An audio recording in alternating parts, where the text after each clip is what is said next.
back in the building. I told you all I will be back, and I did not let you down because I am here and we are live. Yes.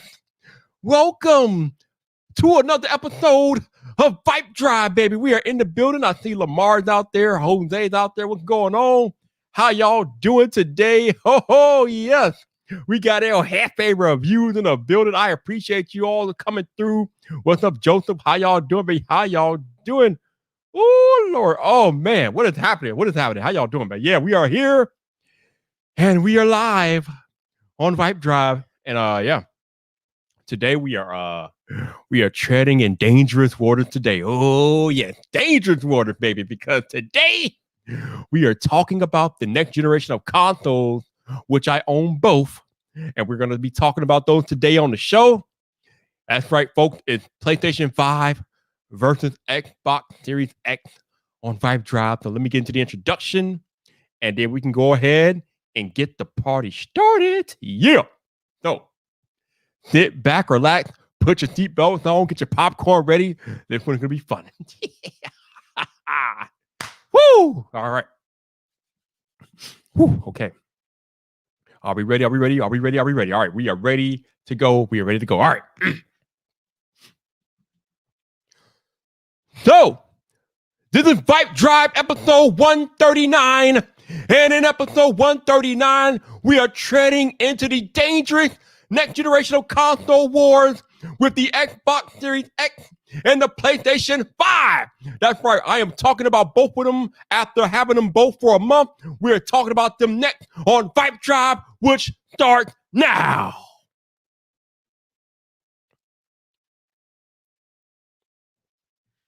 What's up, people? This your boy Viper, the man about tech, and welcome back to another episode of VypDrive.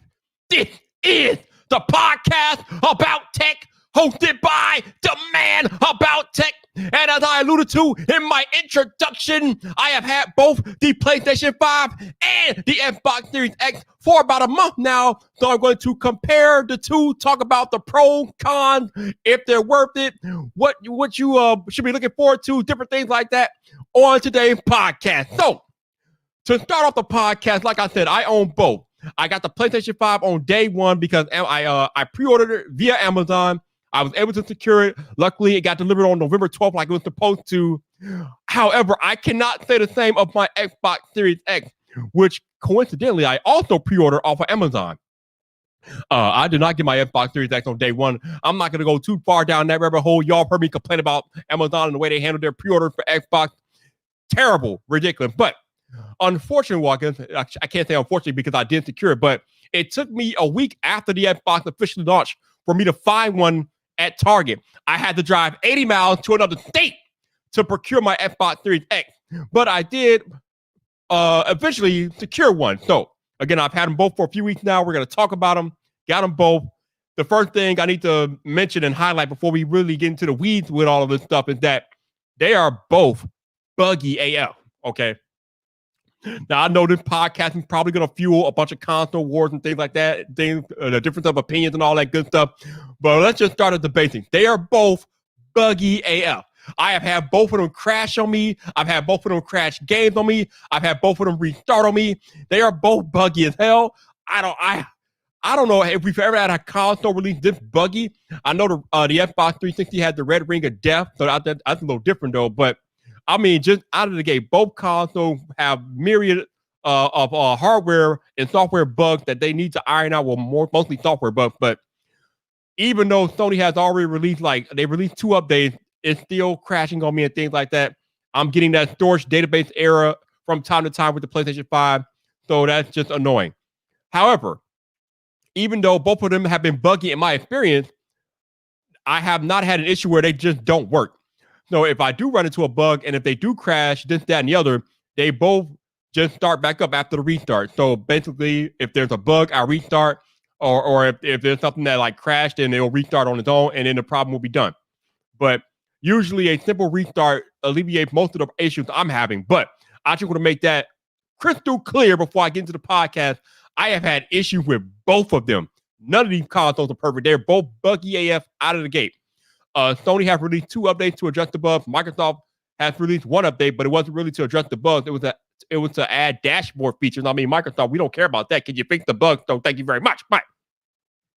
The other thing that I probably should mention is that all of these bugs aren't solely on the consoles themselves. I have had Call of Duty crash on me multiple times, and that is not an issue with the console. I have Call of Duty on my I can't talk. I have Call of Duty on PlayStation 5, and it crashed multiple times, but that's not really a Call of Duty issue. That's more of an issue with who's making Call of Duty? Treyarch and their servers. So the Call of Duty servers are buggy as hell. Also, Ubisoft and Watch Dogs. Oh my lord, there is an active bug going on right now with Watch Dogs Legion where it will not save your progress. This is baffling to me. I don't want to. How the hell do you release a game that you can't save your progress? I mean, Ubisoft talking about they're gonna patch the bug in like the first week of December. I'm still waiting, man. I am still waiting. Can you please patch the bug, Ubisoft? Come on, man. What is happening? What is going on? Now, I see my man Big Cloud Gaming out there. I'll try to get some people on the podcast, but I know it's kind of last minute. But a Big Cloud, if you got a few minutes to join me, let me know.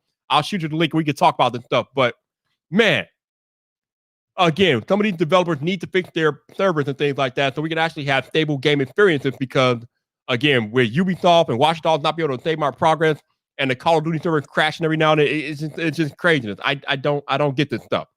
But that's what it is. So we got hardware bugs with the systems themselves, and then we got software bugs and server bugs with the developers on their end not being able to provide a stable experience with their servers. So that kind of sucks. But now that we got that stuff out of the way, let's get into the meat and potatoes, talk about PlayStation versus Xbox. At some point during the podcast, I have been requested to take call-ins. So we will be opening up the Vype line at some point in the podcast to take you guys calls about this stuff. Now, I've just also been notified or been my invitation has been accepted by Big Cloud Gaming. So at some point in this podcast, we will be joined by Big Cloud Gaming, who is a hardcore, well not hardcore, but he keeps it neutral, but he's more of a Sony guy, but he keeps it at 100 about everything. So I'm definitely excited to get Big Cloud's opinion since he's had the PlayStation since launch day. So we'll talk to Big Cloud here in a moment about the PlayStation and his experiences. But like I said, both of these things have been buggy AF. And I'm just like, this kind of sucks. But you know what? At the same time, you kind of expect this stuff when we talk about first generation, or not first generation, when we talk about like brand new hardware coming out with new technology, first generation technologies, you're gonna have these type of bugs. I mean, it is what it is. There's no way around it. So we just have to kind of put up with it as early adopters because that's kind of what we signed up for when we get the first wave of these consoles. There are going to be bugs, and this is not just a console thing. This is with most new technology. If you are an early adopter, if you have to be on the bleeding edge of new technology, you better be prepared to sit through some growing pains and bugs because trust me when I tell you, it ain't going to happen. Oh, that was quick AF. But allow me to introduce my special guest on the podcast, one of the best gaming content creators on YouTube. Like I said, he's a Sony guy, but he keeps it real about everything like I do myself. Let me introduce my man, Ryan from Big Cloud Gaming. What's up, sir? How you doing, man? And there he is. All right, you hear me now? I can hear you. There you go. There you go. What's up, man? What's going on?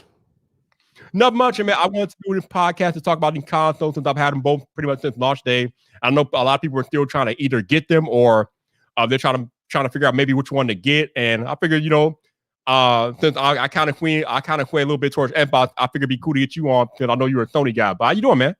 I'm doing good, man. Doing good. Just one playing these games. I've seen you. You have been on that Demon Souls like a madman, man. Woo! Platinum did today. Oh man, congrats, man. I don't think I've ever platinum a game. I don't really have much time, but man, y'all be getting it in though. So I appreciate you. Oh yeah, just playing those games. Then I had to reach out to a few people because I rebranded a few particular things. I don't know if you see the new logo. I see the new logo, man. It looks sharp, man. It looks sharp. Yeah, it's actually animated, so it's gonna be in the videos and everything. It's gonna be cool. But yeah, when rebranded that type of stuff, and just I guess you could say it took a little minute away from the content per se to get everything in order. So no doubt. So it's funny because I spent my entire summer clowning Xbox because of their lack of games and how they've been shellacked by Sony over the past 7 years because of their lack of games. Now, the Xbox crowd normally tell me we don't care about exclusive. We got more people on Xbox that we game with, blah, blah, blah, blah, blah. Those But are I'm why like, does it bother you that this side get to play it? Exclusive or anti-consumer, but we already know what happened as soon as Doom was acquired, or should I say, I'll be dudes saying exclusive, and I'm sitting they going, I can thought say that was exclusives aren't important. They can say exclusives are important, but you don't get shellacked 7 years in a row in sales because exclusives are not important. Clearly, they're important to a large majority of people. Oh yeah, and that's why Sony consoles sell more than Xbox, and that's why the PlayStation 5 is selling more initially in the sales numbers than Xbox, because the exclusives do matter. They might not matter to you, but to a large majority of the population, having actual quality content games to play on the box is kind of important. yeah. That's true. You need it regardless. I remember I said that even in videos, I preach this all the time in the videos when dudes kept saying, oh, you know what you're talking about? We have 12 T-flops. I'm sitting going, listen, yeah, on paper, Series X is a monster on paper. But what you're missing is how games are going forward, like going in the future. Games in general, how they're going to be created is like a new innovation now for what Sony has created with this architecture with PS5. It's a completely new experience for them that is completely accessible and gives them all access to the resources. Xbox Series X is a good system, right? It's a beefier traditional system, but it doesn't have what Sony has done in the long run. The biggest thing everybody was talking about was what? IO throughput. You see it on screen with how much data can be accessed and how much can be produced on screen. This is why you're seeing games look even more better on PS5, despite having a some people say downgraded, but this is why people would say this. But it is what it is. You're seeing it with your own eyes. Like, games not even running at 4K are looking better on PS5, and it's like, well, I tried to warn you. So let's talk about that a little bit further, because, like I said, I'm more of an Xbox guy. I spend more time on my Series X, but I just have to laugh at the fact that Microsoft originally was marketing the Xbox Series X as the world's most powerful console. Yep. Then Digital Foundry entered the chat. When Digital Foundry entered the chat, and they discovered that most of these multi-platform games are performing slightly better on the PlayStation 5, Microsoft went and changed their marketing from world's most powerful console to the world's most powerful Xbox. And I'm just like, damn, man, that is damning, Ryan. I mean, I'm an Xbox dude. That's damning.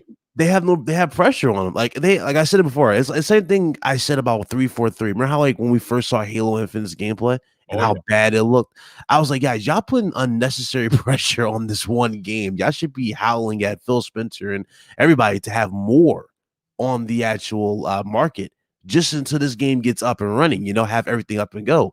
Like, Sony didn't have this issue. You have some bangers in each particular category. You got the Demon Souls for the Souls fans. You had Spider-Man Miles Morales, which looks fantastic. I played that immediately.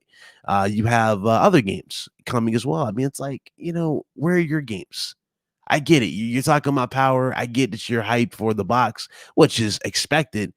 But if you're thinking power is just going to sell 40 million out the gate, that's not how it works. You gotta, like I always say on these podcasts and live streams, you have to show your work.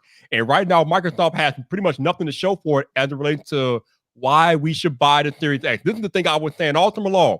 Xbox Game Pass is nice, but that is not something that you use to sell your next generation console, because all of those games are older games and games that have already been played on the Xbox One and whatever. What games are you using to sell the Series X? And Microsoft right now has nothing. Their home run hitter Halo was delayed until 2021. And for reasons that are still baffling to me, they had no backup plan. There's no other title that they can use to showcase the power of the Xbox Series X. So right now, me being an Xbox guy, I'm playing games on my Xbox One Series X like Madden and Valhalla. But guess what? I can play those games on PlayStation 5. So there's nothing that is showcasing the power of the Series X. And then, like I just said, when Digital Foundry compared both systems with their multi-plat games, they're discovering the PlayStation 5 games are slightly running better. And I'm just like, all right. So you have no home run hitting games at launch, but you're touting power. But then we do the study, we go deep dive into it, and we find out that PlayStation is actually performing better. So now you got to change your whole marketing ideology to tone that down because you don't have the power advantage that you thought you had. So let me get it straight. Dude, it's You have basically you Xbox have no One all game. over again. Yeah, you have no game. Your power advantage has been neutralized. I mean, damn, Microsoft, you're not starting off the game pretty well. It's not going too well for Microsoft. Isn't that crazy that you just said that? Like, they're not starting off the game strong. But here's the thing: they were the talk of the show. If we go back a few months with the Game Awards, remember that they were the first one to show off not just the console but everything for Xbox Series X at the Game Awards. So we knew what the console looked like. We knew what they were going for immediately. We was okay. Damn, maybe they are ahead. Maybe they do got things on track. Maybe they did learn. Come to find out, it only took one reveal from PlayStation 1, and all this shift of, oh, Sony's scared, Sony can't do this, that, and the third, died in one conference. And that was when they showcased the PS5 console. I was like, wow, okay. So it took one conference with Sony. Microsoft had like 4, and they built a lot of hype with the first one, with the Game Awards, then slowly killed it with the showcase of games. Remember, the first ever multiplats running on it didn't really impress everybody. Then we saw the first party game. And oh boy, that's when Craig was born. The meme was born. Ooh, he talking about Halo Infinite when they released it at their Xbox game showcase back in July. Yeah, Halo Infinite looked terrible. It just looked. I don't know how you're ahead of Xbox and that goes unnoticed and you greenlight that. That's the thing. How do you greenlight that? Well, they started off pretty kind of nice and salty with the cutscene between Master Chief and the dude in the spaceship. But then they went out the spaceship. Ooh, yeah. Okay, it's gonna look good. You got the dude in the spaceship, got him looking crisp. Okay, I like this. Now all of a sudden, what am I looking at here? And then the excuses. Well, it's open world, guys. Open world. Let me tell you something. Horizon Zero Dawn is open world, and Horizon Zero Dawn looks better than that. Yo, I'm just saying. But okay, so I've been talking about how Microsoft doesn't have any home run hitting games to launch the console. However, if you are going to handicap your console at launch, you got a nice crutch in Xbox Game Pass, because as much as I make fun of it, it is a nice crutch because you don't have any games to showcase, but you do have a catalog of 100 or more games that people can play right off the bat. I'm not going to sit here and pretend like Xbox Game Pass isn't a good deal for most gamers, especially the casual gamer that doesn't have the money to buy every game that comes out. But let's not get it twisted. The quality of titles on Xbox Game Pass isn't really up there that bad, that much. It's not all that great. Number one. Number two, and more importantly, I mean, the games on Xbox Game Pass aren't really your games. You're just renting them for a time. So if you want to own the games, you still have to buy them outright. You can't just, I mean, you could download them on Game Pass and play them whenever you want, but you have to continue paying monthly for that subscription to have access to those games. Not to mention the fact that the most of the hard-hitting AAA multiplats aren't coming to Game Pass. Game Pass is Microsoft's first-party vehicle. They're not getting multiplats like Cyberpunk and Assassin's Creed and all those games. Those are not coming to Game Pass. Not at all. So if you want to play those hard-hitting AAA multiplats, you still got to buy those outright anyway. So, I mean, the allure of Game Pass is just having that back catalog of older games and maybe Microsoft first-party games when they come out. I know they said that they're going to be bringing most of their first-party games out day and day on Game Pass, but the only problem with that, as me and Ryan have been talking about, is that you don't have anything, Microsoft, right now. You have nothing. So we have to wait like a year or two for those games to realize your vision for Game Pass, because right now it's a bunch of nothing. Yeah, like Game Pass is a great deal. I even admit it all the time. Like when people downplay, I'm like, guys, it's really good for what they're giving you, especially if you're just starting with the console. But you know, Sony kind of took steps, do their own little thing for it too. Like they just added that new PlayStation collection to PS Plus users, which, by the way, they said there's going to be expanded. It's not just going to be those 20 games. So you're going to get more games on top of those games you get free a month. Wow, that is a big deal. If they keep throwing out bangers on that thing, who needs a Game Pass again? Exactly, Game Pass will be obliterated at that point. Yeah, like at that point, like I see what they're doing. It's smart, but I wouldn't be surprised if Sony goes down the same route with a Game Pass type of model. They kind of been talking about a rebranded PS Plus with PS Now included. Okay, yeah, that's been going around, so that wouldn't surprise me if they have something like that too. But going back to Game Pass. Game Pass is a great value, but the thing is, people keep using this as like some kind of shield or defense tactic. I don't understand why we got here where they're saying, well, we got Game Pass can't be beat because of this. I'm sitting going, yeah, it's a great deal, but that deal is not going to sell the box. You need to wow the consumer to go, yeah, I need this on that box. I've said this numerous times. You just need that. And some people get upset when I see this, but it really is the truth. And first impressions, it's like when you go to a job interview. First impressions are everything. It makes the biggest impact. You don't get a second chance to win people over at times. You really don't. So when you say you have the world's most powerful console, when you tease PlayStation fans or PlayStation executives when they say, "Oh yeah, PS5 is the most fastest console," and you go, "Oh, that's cool, but our games are gonna look and play better on Xbox, right?" And your games not only are not doing that, well, you just dug yourself in a hole, and everybody's just throwing in the dirt at this point. I mean, it is what it is. Like Microsoft spends too much time talking and not a lot of time working. That's the problem with Microsoft. And that is the truth. Like it's like, guys, enough. Either get to work or shut up. Like, shut up. Shut up. Nobody wants to see this. Because when you play the victim card, like it goes back to that tribalism talk that Phil Spencer said. I agree with what most of you said. Like dudes treat the whole consoles like a war. And like, you can't come to this side and talk about gaming going on. I agree, it is toxic. But let's not get ahead of ourselves here, all you Xboxes X. Let's not get ahead of ourselves and act like you don't feed into this and give these guys ammunition. When Aaron Greenberg was talking about the games, what did he say? All games are going to be 60 on Series X. Yeah, but he's like, oh yeah, he's like, all games are gonna be 60 on Series X, but he because there was reports going around that PS5 might not have 60 FPS. Right. So all games are gonna be 60 on Xbox Series X. They said what he said, games are gonna look and play better on Xbox Series. It's like, bro, you know what you're doing with that message. You're just giving these dudes more ammo to go with, and now that everybody's flipping it, well. You set yourself up for that stuff. And it's kind of funny because back, I think a month or two before the launch, Microsoft was putting the Xbox Series X in the hands of journalists and influencers, and they were only allowing them to show off older backward compatible games. And I might think it was, why are we not seeing any next generation console games running on the console?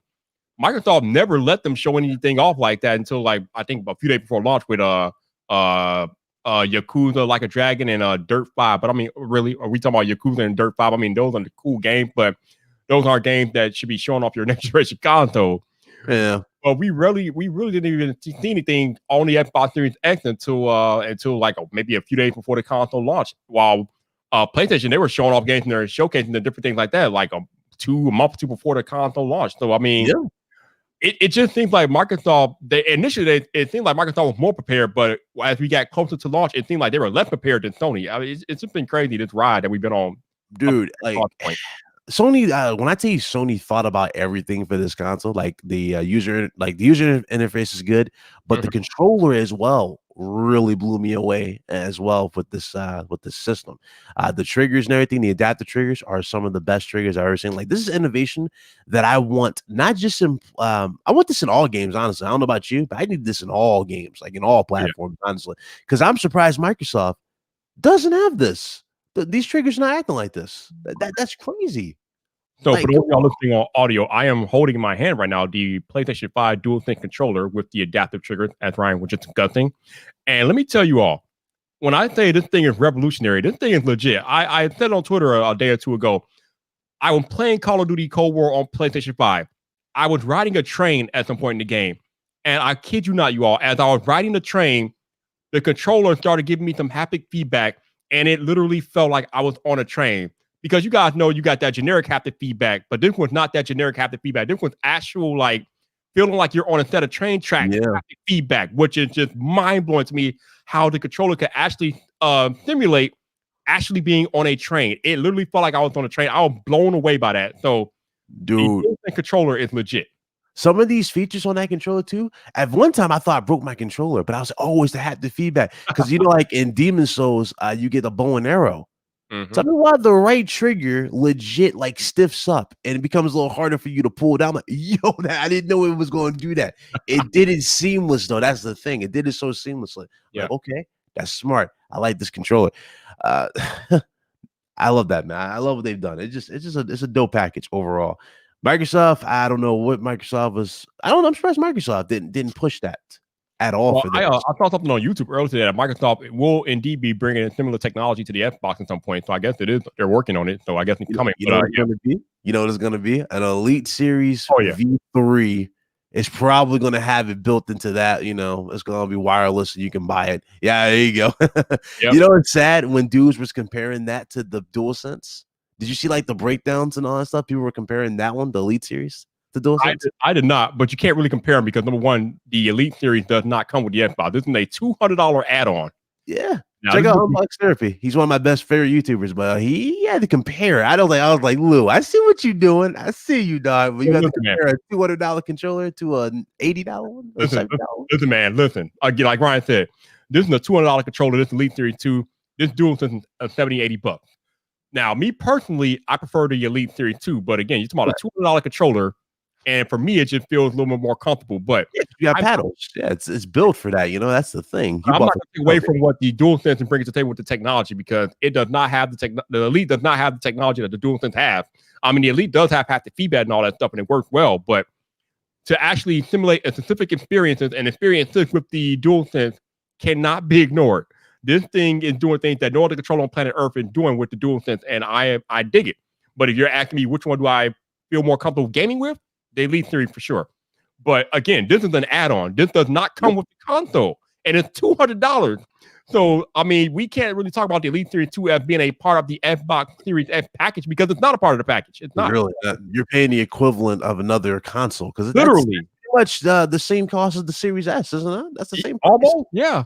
Almost. So you're paying the equivalent of a Series S just for a controller, like for this. Yeah. And it's funny. I never thought I would ever say that about Microsoft having controllers like that. Because I was like, you know, there was only one place that we had to go to get controllers like that, and that was Scuff. Remember Scuff?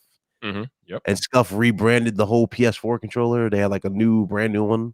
I forgot what it's called. It's called Impact. Yeah, Scuff Impact. That's what it's called. I wonder if they're gonna do that for the DualSense. Interesting. But Probably, but I mean, I don't know how they're gonna be able to mimic that technology though. Let Sony license it out, I guess. I don't know. yeah, it's gonna take a while for them to Yeah, I don't know if Sony's gonna do that because they know they have a hit on their hand with that technology. So I don't know. But as much as we're getting on Xbox, it's not all peaches and cream with the PlayStation 5. Like I said at the beginning, I've had multiple bugs. I've had multiple system crashes. It works every time after the bug, but the bugs are still there. Also, there are some UI there. I mean, okay, let me go back. The PlayStation 5 UI, as a whole, I love it. It's definitely better than Xbox's UI. I mean, Microsoft didn't even change their UI that much, but just the PlayStation 5 UI is cleaner and it's more user intuitive than the Xbox's UI. But Sony made some choices with the PS5 that had me scratching my head. Chief among them, the way you turn on, or actually I shouldn't say turn on, but the way you turn off the PlayStation 5. Back on the PlayStation 4, you could turn it off with one button press. Yeah. On the PlayStation 5, I gotta hit one button and then scroll down and scroll over to get to the part where I can turn the system off. What, Ryan? What the hell is Sony doing with this? Why did they go backwards with this? Yeah, I don't know why they did that neither. That was the first thing because I was just so trained to do it from PS4. I was immediately holding the button. All it does when you hold the button, guys, it takes you to the main like screen of the menu. And when you tap it, it takes you back to that personalized menu where it gives you like, you know, where your friends are playing, what you're playing, it shows your achievements. It's like, you know, it's like, bro, come on, y'all could have thrown that back in there. I don't know why that was a thing. Also, my game crashed for the first. Well, my system started crashing after the first patch for the console because mine ran perfect. I was like, okay, it runs good, no issues. The first software patch, I'm like, okay, cool, this is going to solve everybody's problem. Tell me why I'm getting crashes with my console being in rest mode.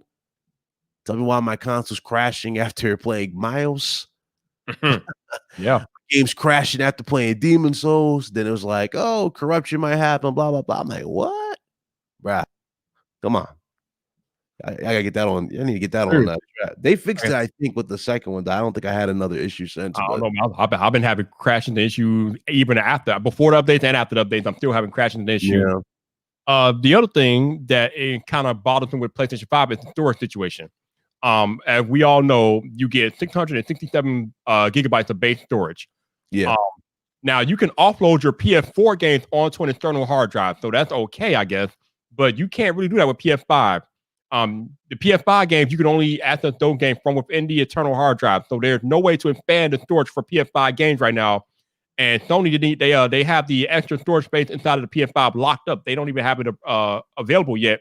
I guess they're going to make it available as more hard drives get out in the market that are they approve that can work with PS5. But right now, Yeah. after launch, we have no way of expanding PS5 storage for PS5 games.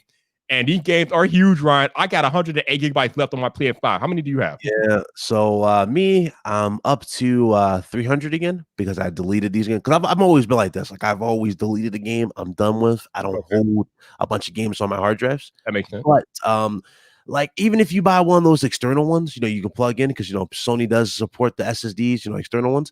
Those are not safe. Like my homie Solid Rev did this, and tell me why his console bricked. Like it won't connect to the internet. So you do that with caution, do that seriously with caution. I wouldn't do this until everything's patched up. That's why I tell everybody, just take your time. Don't worry about getting all this stuff immediately. Just wait. We're in the launch phase. We got to wait for everything to get approved because they haven't even, I don't think they approved like a whole bunch. Well, they approved some of these SSDs for the PS5, but not a whole lot that people really want to use with the system.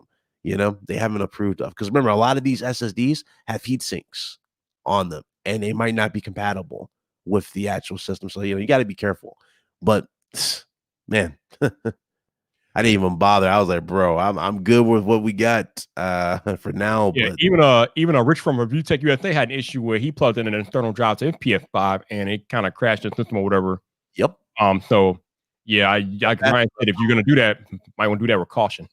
Yeah, it's not even fast though. You gotta check the speed. Like everybody's going my storage, they're not checking the speed of those SSDs that you're connecting to this unit. Like, bro, this is a fast, it's a fast unit. You need a fast SSD. So if you can't get the fastest SSD, don't even bother. Don't even bother connecting that to the system. Yeah, and like I said again, the SSDs that you could plug in, you can only offload PS4 games and play PS4 games from those SSDs. You can't do anything with PlayStation 5 games, I don't think, to the SSD. So yeah, it won't work. As soon as you try a PS5 game, more like you'll get like maybe you'll get something that's probably scary. Like you'll get like an internal error and a break and something, because a lot of people don't know these systems this time around are they're really PCs this time around. You think about it, but these are overclocked PCs, so they're running hotter. They're bigger. I was surprised by the size of PS5. It's almost up there to my tower PC here. Like it's really big of a system.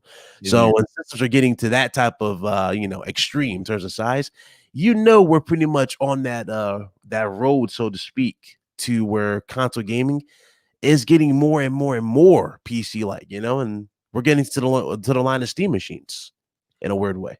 I mean, these are basically gaming PCs. That's what they are. They're PCs. They have SSD. They got CPU, GPUs. I mean, they are PCs and console bodies. That's what they are. That's what they are. It is what it is. The other issue that I have with PlayStation, well, it's not. I guess it's kind of an issue for me, but it's not really an issue for the grand population. Is that you can only buy digital game from Sony.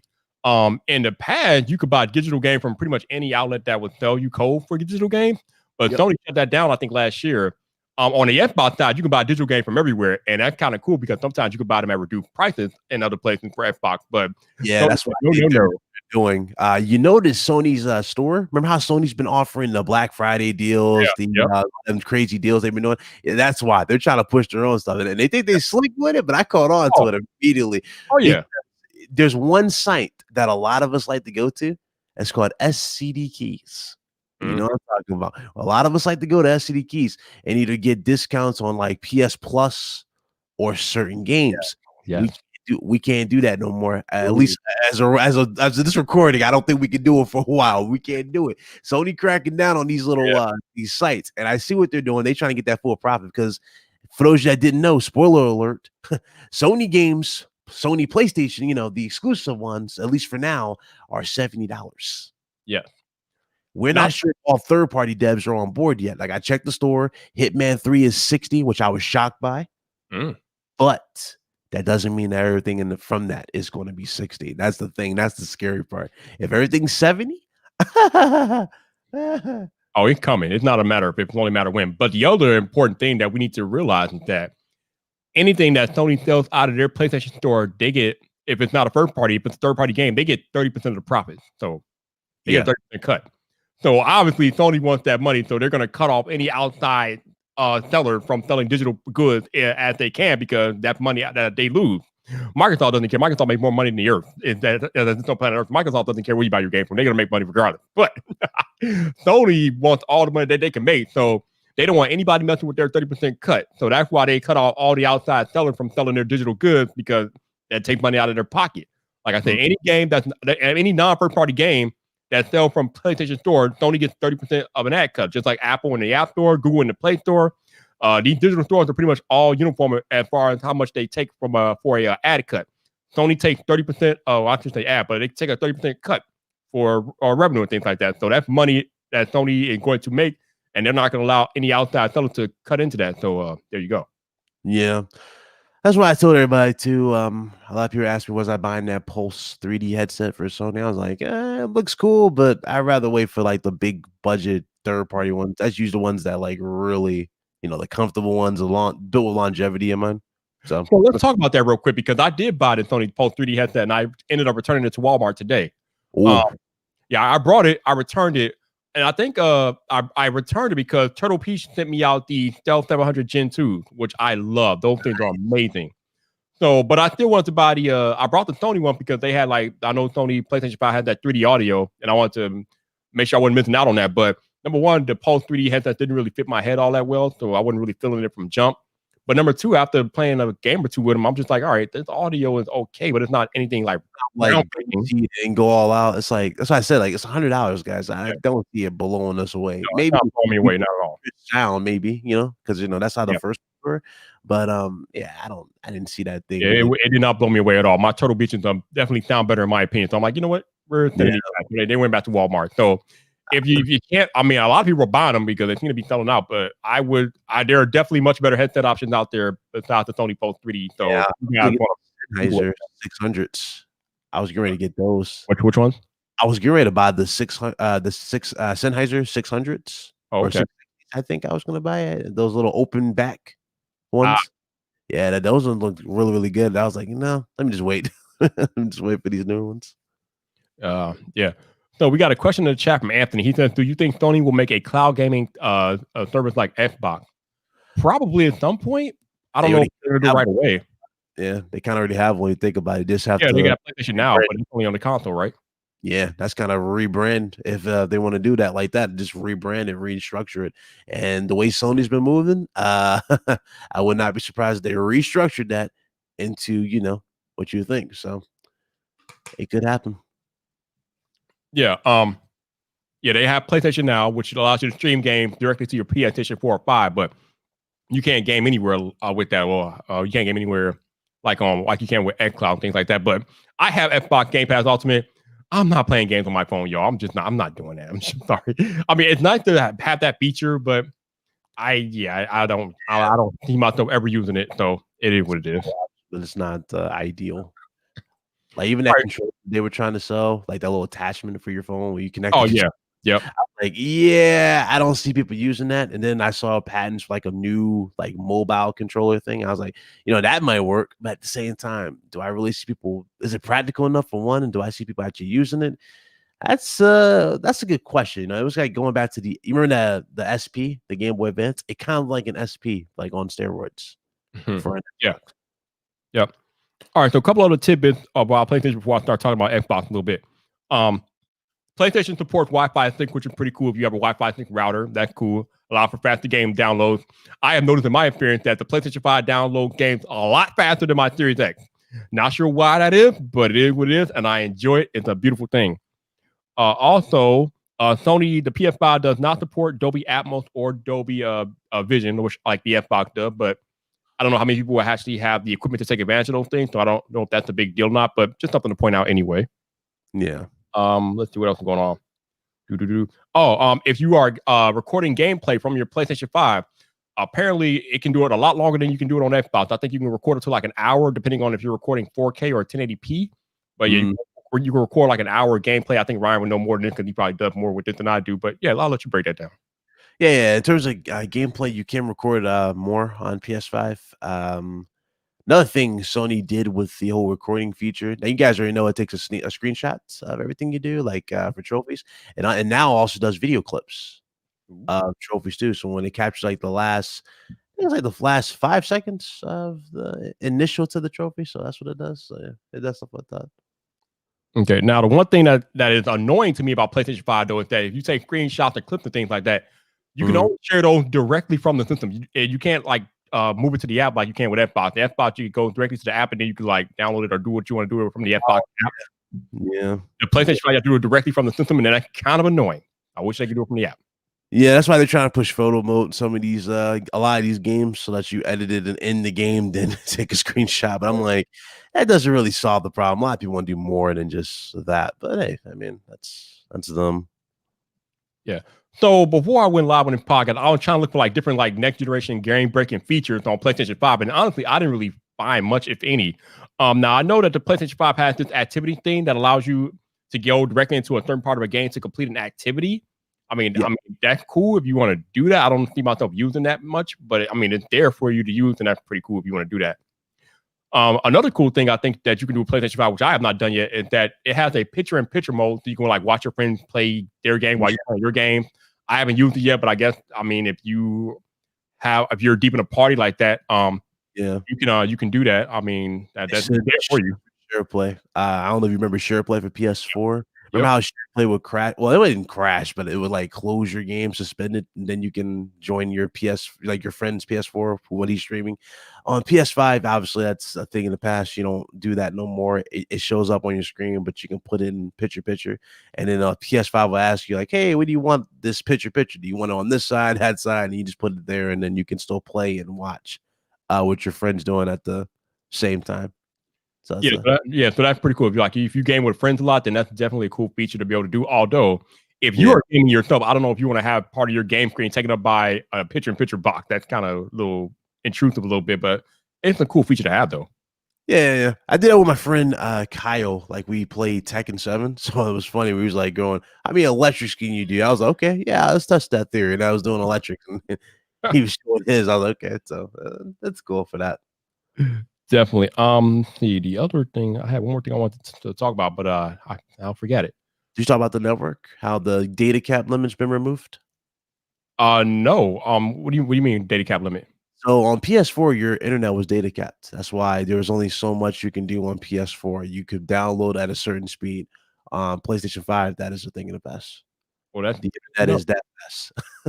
a lot of people have unlimited internet, so that's good that they removed the data cap.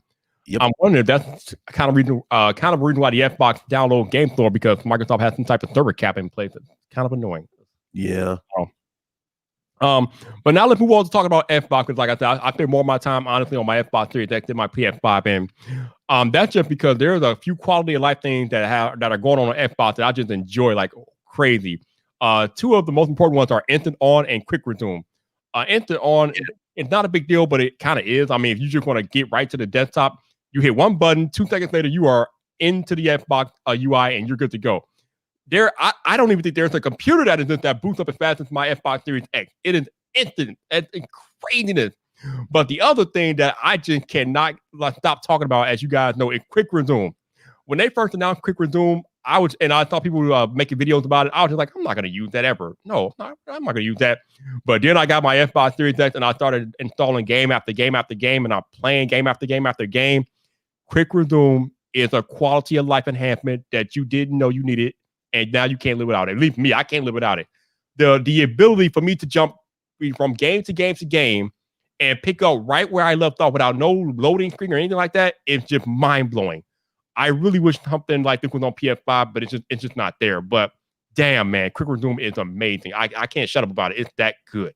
Yeah, I tried it with that switcher thing on PS5. You know what I'm talking about? Like when you press the button and you go to the left, it says switch to this game. I thought they had it for a second. I'm like, wait, do they have it? And it's like, nah, you don't. It goes to the whole animations, the whole intro. I was like, damn, they don't have it. But it is definitely a cool feature. I like that you can just like pause one particular game and go back to where you left off of the other without having necessarily like close it and then rewind when you were. That is a big deal. I know a lot of people trying to downplay, like, well, I don't see myself using it. I'm like, my dude, it's a big deal, and you would probably be using this, especially if you're someone who just likes to play with a certain group of friends. You can be right there, ready to go there.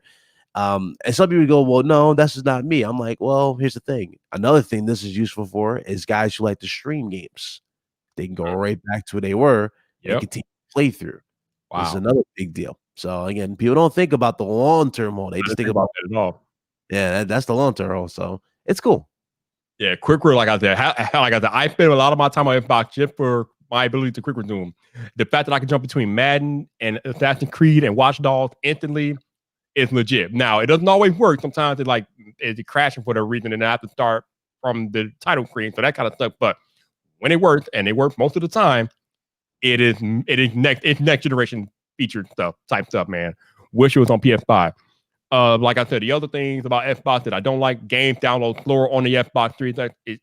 Here's the thing. I had my Xbox Series X hardwired into my router to get the fastest possible speed. Yeah. But it's still downloading slow as hell. So what I did earlier today, I switched to Wi-Fi.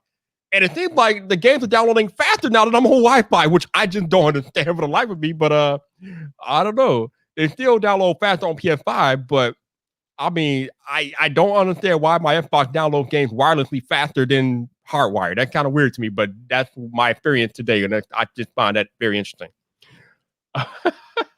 Also, go ahead.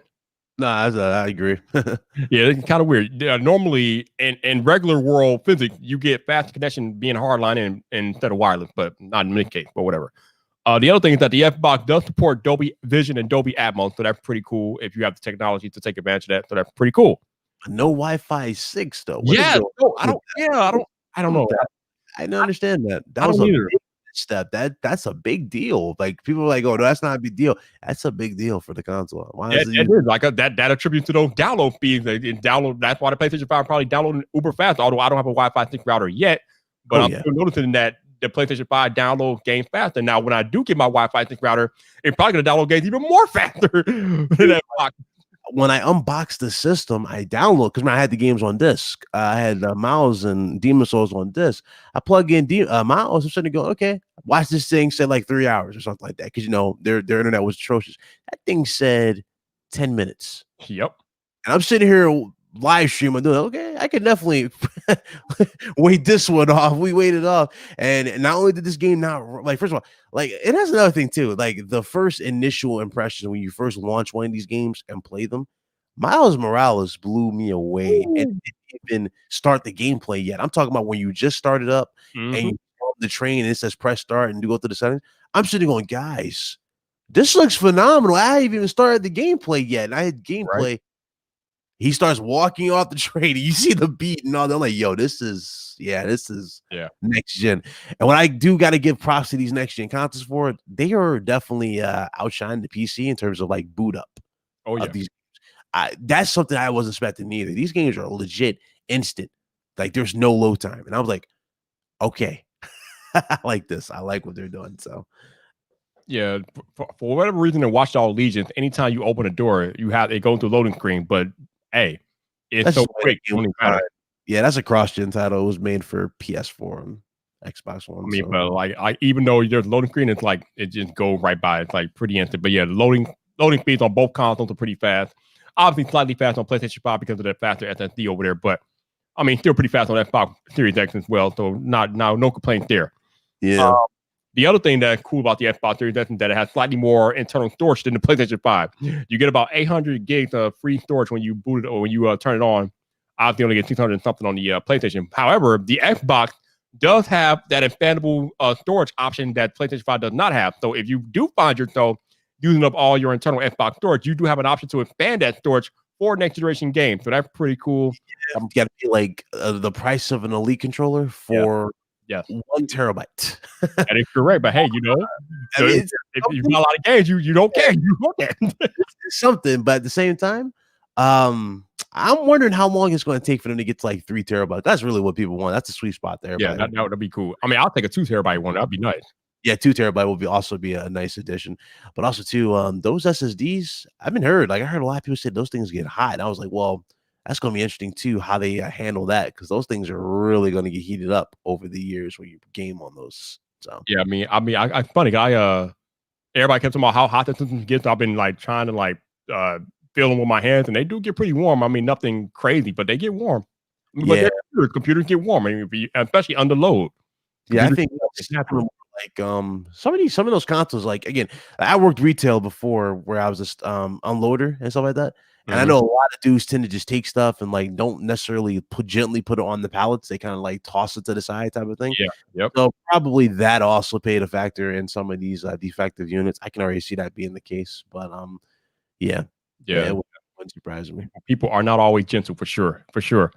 The other thing that I have to complain about with the Xbox is the UI. Number one, they didn't really change it from the Xbox One X or Xbox One for the PlayStation or for the Xbox Series X. But the more annoying thing is that it's cluttered AF. There is Yeah. way too much going on with the Xbox UI. I love how clean and user intuitive the PlayStation 5 UI is compared to the Xbox UI. It's like going from a clean house to a hoarder house. I'm like, what is happening here, Microsoft? Why is this UI so cluttered? Can you please clean it up? There's like too much going on. I mean, I don't get me wrong. I can still use it and do what I need to do on it, but it's just too cluttered. They need to clean that up a lot. I hope they clean up in an update in the future, but they need to clean it up because it's too cluttered. It's way too cluttered. Yeah. It's just it don't make no sense. But yeah, I miss the windows from the 360 style. Especially they don't have like a legacy mode where you can go back to the 360s user. oh, yeah, yeah. The good old days, right? Absolutely. But yeah, man. I guess over the first month, I have both consoles. I'm enjoying playing all the games on both of the consoles. I think Spider-Man is the only game I actually beat, so that was pretty cool. How Finishing about that. that? What's that? What you thought about Mouse? Oh, that game was amazing. The story, man, the story was amazing. I mean, I never finished the original Spider-Man, but I finished Miles Morales and the story. But even though I didn't finish the original Spider-Man, going through that story was amazing. That was probably any better than any movie story I've ever seen in my life. And they Yeah. just picked up right where they left off with Miles Morales because that story on there is legit. Like I definitely enjoyed the story. The presentation alone in that game, like even when you're going through the city and he does like that little those little tricks, like when he like puts his hands behind his head and kind of Yeah. looks at the screen. It's like they did so much to this game where it just looks like it like a legit world. It's like, man, It is, and it's funny. Like when I'm going, like when I'm web swinging through the streets, or I'm low to the ground, people are like, "Hey, Spider-Man, go take a Yeah. picture with me. Hey, Spider-Man." Blah, blah, blah. They try to talk to me and things like that. So yeah, that was cool. They asked for high fives. Yeah, Right. I did that. Yep, I did that. Pretty cool. Right. The other cool thing about Spider-Man is that, like, and this is kind of like a gameplay tweak thing that I noticed that is pretty cool. When you're not swinging, you can hear the city and things like that, and like everything that's going on around you. But the moment you start web swinging, they play its like theme and beat. I just found out kind of cool that he's like his own little theme song as he's swinging through the city. Though I thought that was pretty cool. Yeah, to get the beat. And they did that in the first one. Yeah, as soon as he starts swinging, the beat just comes on, and that beat from Miles is pretty fire. Yeah. Especially with his uncle. I know you know I'm talking about his uncle, when you get that certain suit, man, that was really cool with the beats of the city. Oh yeah, no doubt, no doubt. I'm not gonna give away any spoilers, but I did not expect that plot to the identity of the Tinkerer. I did not see that coming. That was pretty cool. Not Yeah. expecting that at all. All right, so like I told you guys in the beginning, I've been requested that I do call-ins for the show today, so I'm gonna let you guys call in and give us your opinions about PlayStation and Xbox. So y'all know the number to Vibe line is 219-440-1003. You got me and Big Cloud Gaming here for a few minutes. If you guys want to call in and have your questions answered with me and Ryan, there's the number. I can only take one call at a time, so if you don't get through, just try calling back. We'll try to take as many calls as we can in the next like 10 or 15 minutes, and then we'll get out of here. But yes, the Vibe line is open for you guys to call and discuss. Which one do you have? Do you have the Xbox Series X or Series S? Do you have a PlayStation 5? Are you enjoying your consoles? Let us know, man. Let us know. Call us up. So now, Demon Souls, Ryan, what are you doing next? What's your next objective? So the first thing I platinum was Miles. Now Demon Souls is done. So more likely for me, I'll probably try out Astrobot just to see what's up. Because everybody keeps saying, "Oh, Ryan, Astrobot is so good. It's like it should be a mascot type of thing." I have So, not played that yet. yeah, it's in Astrobot, but I'm like, Here we go. I play Astrobot. Oh, okay. Call from LB Clutch. to accept, press 1. To send a voicemail, Yo, Clutch, what's up, man? I know you've been waiting for me to open up the line, man. What's going on? How you doing? Yeah, I'm doing all right, man. How you doing? Doing good, man. What's on your mind? Yeah, no, man. I just got something to say about this PS5 versus Xbox Series X thing. So down here in Canada, it seems like a one, meaning like what they're releasing here. PS5s are slim to none. Mm-hmm. When the big box stores get them, they're gone right away. And I know the U.S. is, have more stores in the U.S. and whatnot, but when you go on Facebook Marketplace or you go on Kijiji in Canada, the prices fluctuate. I was looking for a PS5. It's $525 with tax, but if you go on the marketplace, it's going for like $800-900. You know what I mean? And I understand that's how it works. That's how the business works. You buy something or resell it. I get it. So I was in a digital line. That's what a couple of the stores have down here when you're waiting for one of these days. And Best Buy Canada, they put up the link. Series X available. Well, what was I supposed to do? I went for the PS5. My wife looks at me and says, hey, either you go get that Series X right now or wait in the line for a PS5 that you may not get at all. I just said, you know what? I got to do what I got to do. Went to the Best Buy, got the Series X, and I'm happy about it. But at the same time, like you guys were saying, there's a lot of bugs with it. Twitch, I think 1080 output. They're waiting for a patch for that because it's a flat screen. When you try to stream 1080. I've had a couple freezes so far. Going through different apps and stuff like that. The YouTube app has crashed a couple times. A couple games have crashed a couple times. Even a couple freezes. So I mean, at the end of the day, just waiting for a patch for these things. But I mean, early adopter, right? That's what you get. That's what you get when you're early adopter. You just have to roll with it, and eventually things will straighten out, hopefully. Yeah, man. Like I said earlier, if you are on the bleeding edge and you get one of these first batches of these next generation consoles, you are going to experience bugs. No matter which one you get, they're both buggy AF. It just happens with all new console releases and all new tech releases in general. It's the price of being an early adopter. That's the thing. Really. So why? Show the business, man. Yeah, I know. Definitely. What was that? I was gonna say, so while we got you here, let me let you guys know that if you guys are still looking for one of these next generation consoles, at least here in the US, I have a couple of tips for you that can help you out. There is a site that I use to get my Xbox Series X called popfinder.com.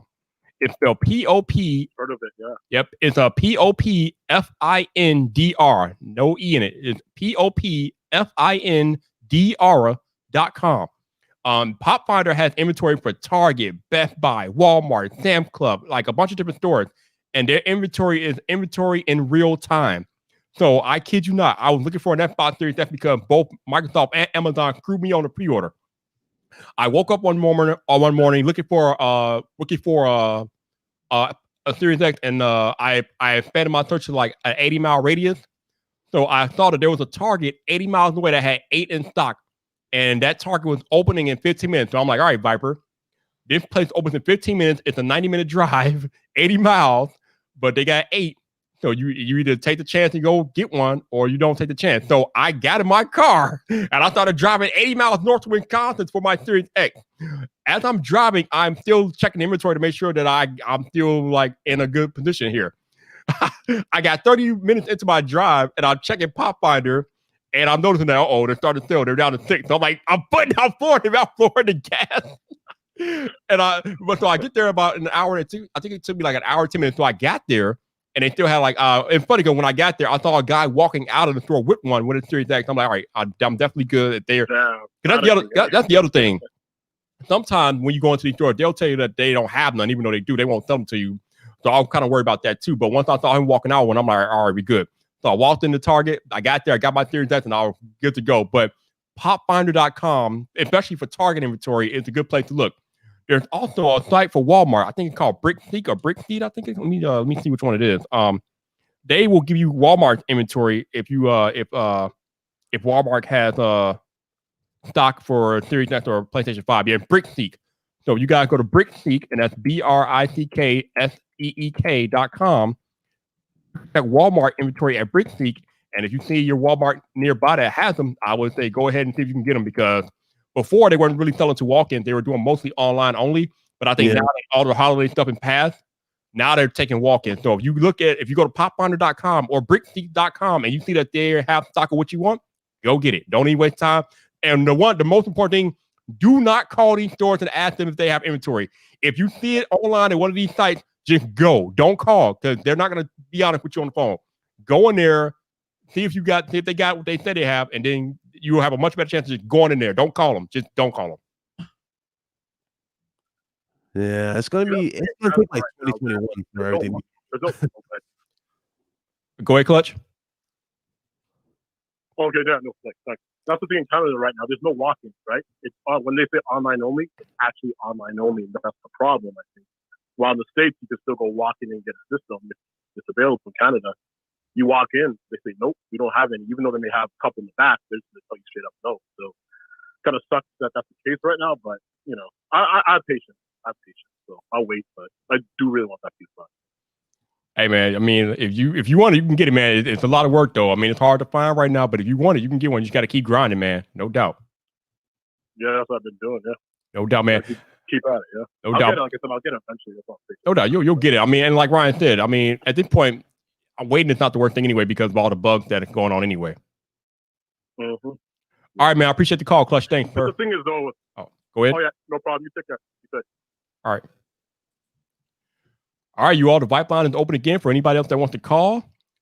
Big Mosey, the stock finder for Target and Pop Finder. Like I just put in the chat, there it is. POPFINDR.com. Check their Target inventory. They have Target inventory for Xbox and PlayStation in real time. If you see anything near you that has stock, go get it. Like I said, do not call these stores. They're not going to tell you the honest answer. Just go in there and get one. If they got them in stock, they got them in stock. I mean, they might give you the BS about online only, but at this point, we're past that. I mean, if they got them in stock, they got them in stock. So just go in there and get you one. Mm-hmm. So Ryan, I know you're a PS Dubo. I think you're planning on getting a Series X at some point. When do you think you might go after one of those? When they drop something that warrants a purchase. Man, show me the game. I mean, if you want my honest opinion, you drop something that's worth a purchase. I already got the system that everybody wanted, you know, and I barely got that. And shout out to DualShockers, they gave me the link for it. So, bruh, when you say you barely got it, me and you both, man. I mean, I was lucky that somebody like DM me about that let me know that they were live for pre-order. But man, I wasn't even ready because we thought they were going to go on pre-order the next day, but then they went on pre-order the same day as the PlayStation. I mean, I'm like, oh, bro, what is happening here? It was rough. True. Like when it went live, because remember they told us midnight. This is what Jim Ryan said. He said like around midnight, something like that.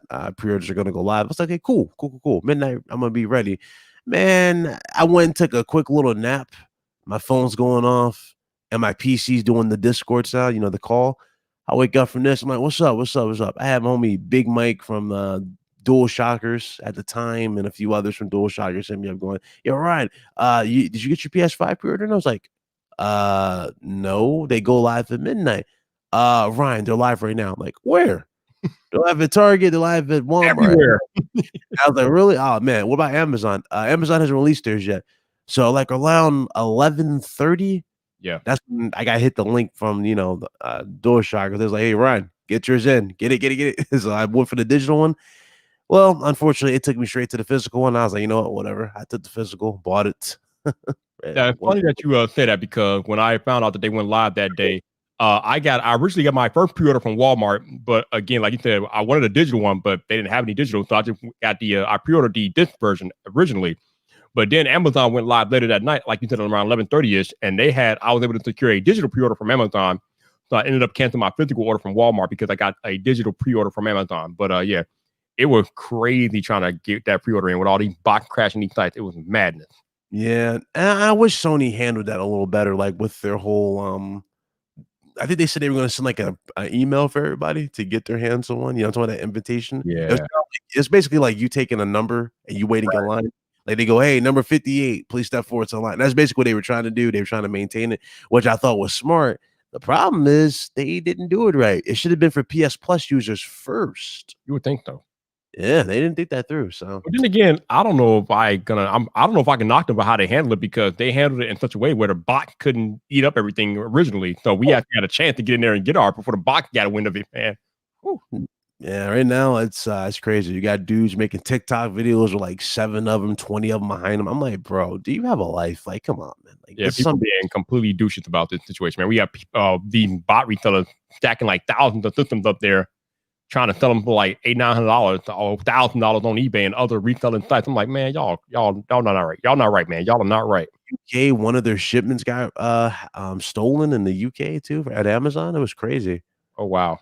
Yeah, like they broke in and opened the boxes, and instead of just like instead of just taking the contents, you know what they did? They added insult to injury. They put like food and stuff in the boxes. Oh man, yeah, that's just not cool. Really disgusting. Like, come on, man. Even like some of the delivery drivers were stealing packages. Yeah, I thought Rich from Review Tech USA just did a video about how some Amazon driver got caught on tape stealing a boy's PlayStation 5. Like, come on, man. I'm like, dog, it ain't that bad. It ain't that rough. It's really not that rough. You can wait to 2021. Seriously, don't be that guy. Like, come on. Yeah, just don't do that. Don't be an asshole. Don't do that. Stealing somebody's moment. You know, that's the thing too.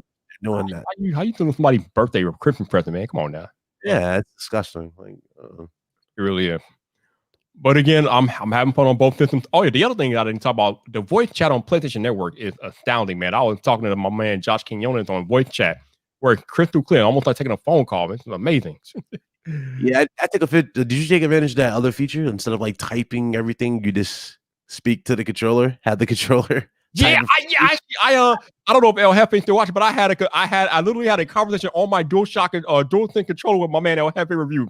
It is absolute buffoonery that you can have a conversation on the controller because it has a microphone on it. It's crazy. Wow, I did that job. I was sitting there going, they were saying, "Hey Ryan, do you like the PS5?" I was like, "Record." Yes, I like the PS5. It's awesome. And Jordan said, "Okay, yes, I like the PS5. Awesome. Okay, send." And so we're right back to the game. That's literally how seamless it is. It's really good. Seriously, it literally is seamless, man. It's great. Yeah, there's some cool features. Quality of life changes that needed to happen. Even their streaming aspect. I haven't streamed directly from the PS5. I heard it was it's pretty good. They've changed a few things. So yeah, I think you can stream on both the Xbox and the PS5. So that's pretty cool. I don't know. I know Sony still has that extra camera that you can do that for. I don't know how Xbox handles that, but I know Sony has the camera, so that's pretty cool. Yeah, no Facebook, or I think it was Facebook, right? No Facebook integration anymore, so that's not in PS5. For those of you wondering, I don't think people care. I care though, but it's not in there. Dynamic themes was another thing that I was kind of interested in seeing they were going to bring back, maybe in the updates, but they're they haven't done it yet. So gotcha. Oh yeah, I think Xbox just added some in their recent updates to Series X and that. So yeah, that's pretty cool. I will say that I'm kind of glad that Sony took a different approach than Microsoft with the Series S. We got the PlayStation 5 disc and the PlayStation 5 digital. They are the exact same console, only one is discless and the other one has a disc drive. That is the only difference. I love how Sony handled that instead of Microsoft's approach where they give you the Xbox Series X and then you got a Series X, which is a completely different console, pretty much. But it's discless, but it's a participation trophy, pretty much. And y'all know how I feel about participation trophies on the channel, but it's done now. Yeah, the design of PS5 looks really, really good. With the disc version, I still was blown away. I still remember my reaction to it when I first saw it. I was like, yo, it looks like a cross between an Alienware and a tower type of thing. I like what they've done here. Like, like a cool little approach. They even got the V. I was really talking about that. Like, they just got the V in the front of it. That's cool. Yeah, it's definitely PlayStation 5 design has definitely been polarizing, but I love it. I love it a lot. I think it looks amazing. Yeah. But I think the digital outdoes it all the way. Like, it just looks more you know what I'm saying? It looks more like it was meant for digital. Like, it looks dope. Like, it has that cool effect. Like, it's all the way on the stand. You think about it, there's like no gap in between it. It just looks perfectly, just perfectly rounded. I was like, oh, dude, that's how the system should look. But yeah, the digital is amazing. It looks amazing. But people are saying that the Xbox Series X looks boring and things like that. I think it looks good too. Obviously, I like the PlayStation 5 design better, but the Xbox looks good too, in my opinion. Yeah, from what these dudes had to work with for one, and for what they had to like get out there to mass produce, because remember, these are overclocked PCs, and a lot of things that black people don't understand is like, well, overclocked PCs, you have to worry about tips. You got to worry about the stuff with fans and all that. So when they went with these designs, I was really interested. Like, you remember that video I did about liquid metal cooling for PS5, and then they confirmed the liquid metal cooling. You should see my face. You should see my face. I was sitting there going, dog, that is exactly what y'all need right there, because thermal paste in general was the downfall of the first Xbox designs. That's one of the reasons why the Xbox have revving deaths. They had the thermal paste wasn't good, stuff like that. So I thought that was good that they thought that through. But Series X with their whole chimney design, as heat rises, it was cool. It was smart how they did it. Yeah, I am so glad we are so far past the red ring of death. I don't know what to do. We are way past that. Yeah, that's one thing I'll say. There hasn't been. I don't think there's been well, I wouldn't say there hasn't been an instant, but some people had dead consoles, but we haven't had nowhere near what Microsoft had with the 360 and nothing like that with these consoles. So that's no. major. Like I said, we both experienced bugs on our consoles. They are definitely buggy, but nothing nearly close to the red ring of death situation like 10, 15 years ago. So yeah, definitely legit. All right, I'm gonna give you a couple more minutes. If anybody wants to call in and talk to me or Ryan one-on-one, you got about 2 or 3 minutes before I wrap this show up. But appreciate you guys watching and hanging out, and thank you to Ryan for joining me on another episode of VypDrive. Especially on such short notice, man. I appreciate you hopping in. It's always a pleasure to talk to you. Definitely. But yeah, I'm gonna give you guys 2 or 3 more minutes. If you want to call in and talk to me or Ryan, let me know, man. Other than that, we're gonna get up out of here. Ryan, Cyberpunk 2077, do you have any interest? Okay, so here we go. Oh boy. Here we go. Cyberpunk 2077. A lot of people said I was being harsh on the game because I was like, oh, Ryan, they're doing this, that, and that. I was like, guys, I'm not saying the game doesn't look amazing from what we saw, but let's keep it a buck here. They cut out a lot of features that they were hyping up for the jump, like customization. Like, where is the third person mode that we were going to get? Where is all that? I'm like, y'all talking about customization? Bruh, I can't even see the customization when I do this stuff. Right.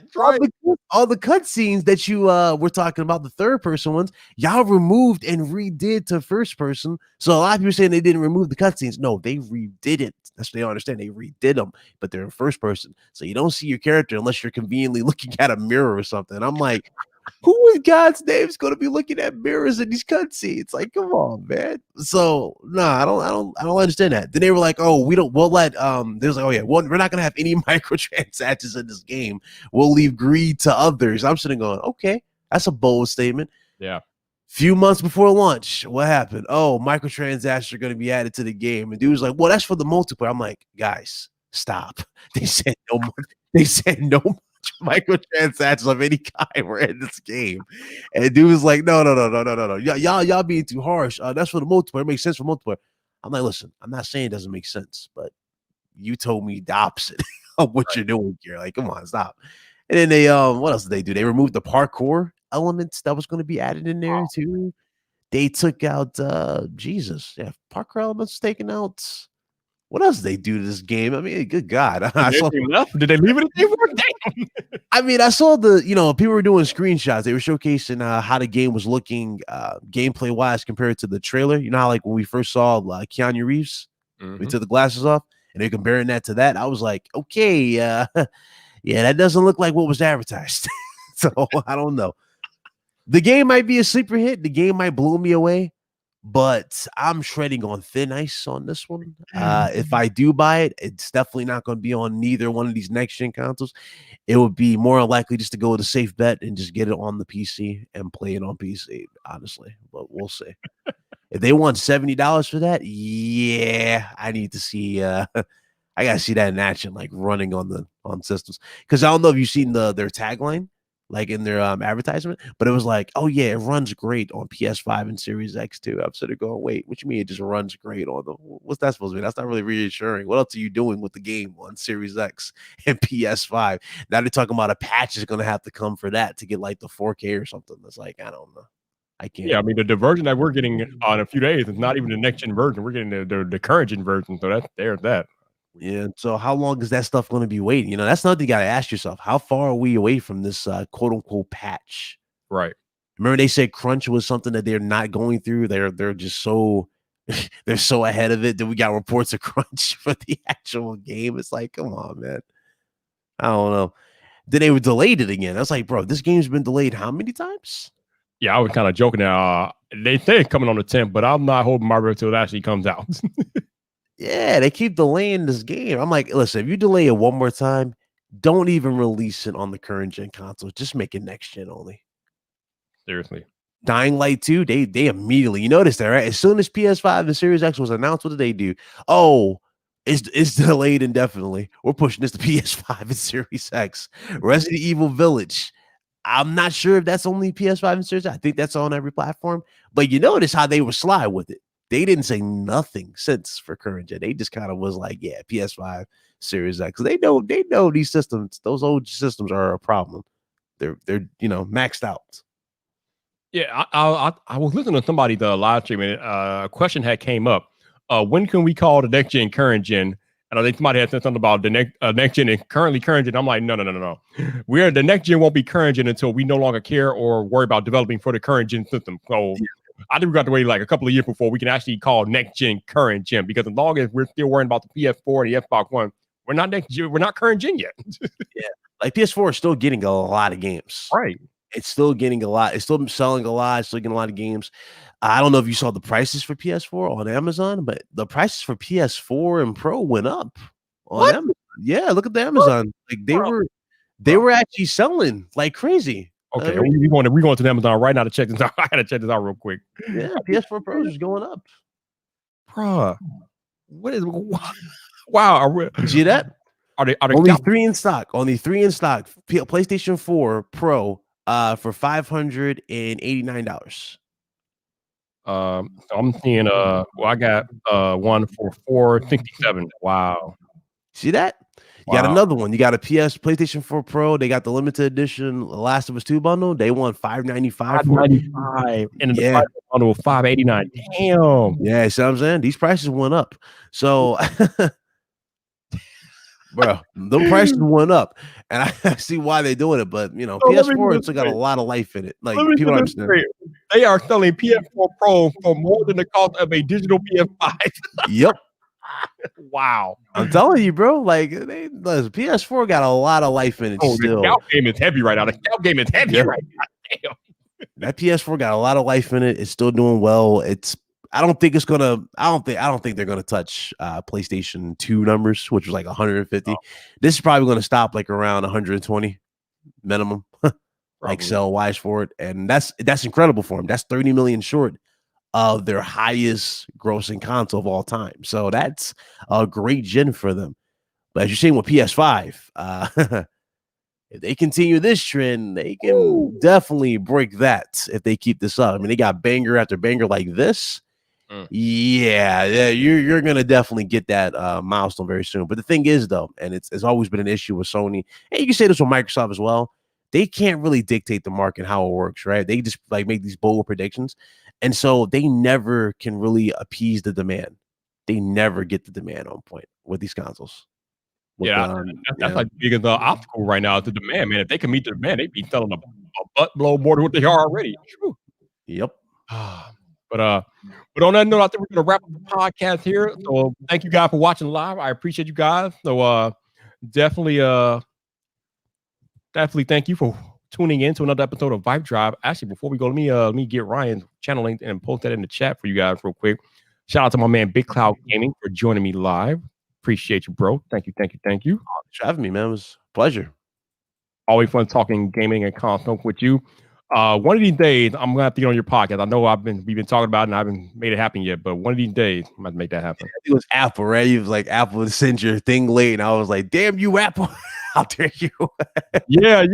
Oh yeah, that's the day I was waiting for the iPhone, and iPhone. Damn. Like, come on, Apple! Y'all could have said that earlier. We had a set time. We had everybody going. Right. Yeah, we got Viper. Come on, man. But yeah, I'm gonna get on there. I think it's going to be the week of Christmas, probably. I don't even know if you guys are podcasting. It'll be that week or the week after, because that's when I'll be on vacation next. Yeah, I get you on after. I guess after Christmas. Okay, that'll work. Yeah, for sure. All right, so if you guys want to go check out my man Big Cloud, there's the channel link right there. Definitely check him out. He handles all gaming content, news, and things like that. And he likes to play on Demon Souls as well. Definitely check him out. Yeah, you gotta play that. Like, that game is just man. I hope my reports, everything everybody's talking about is true. I really do hope Blue Point becomes part of PlayStation Studios, because these guys are incredible of remastering stuff. What they've done with Demon Souls has blown me away. Like, that's better than 90% of the games I played on PlayStation 4. Up there. It is so good. The attention to detail, how this game plays, it's incredible. It's really incredible.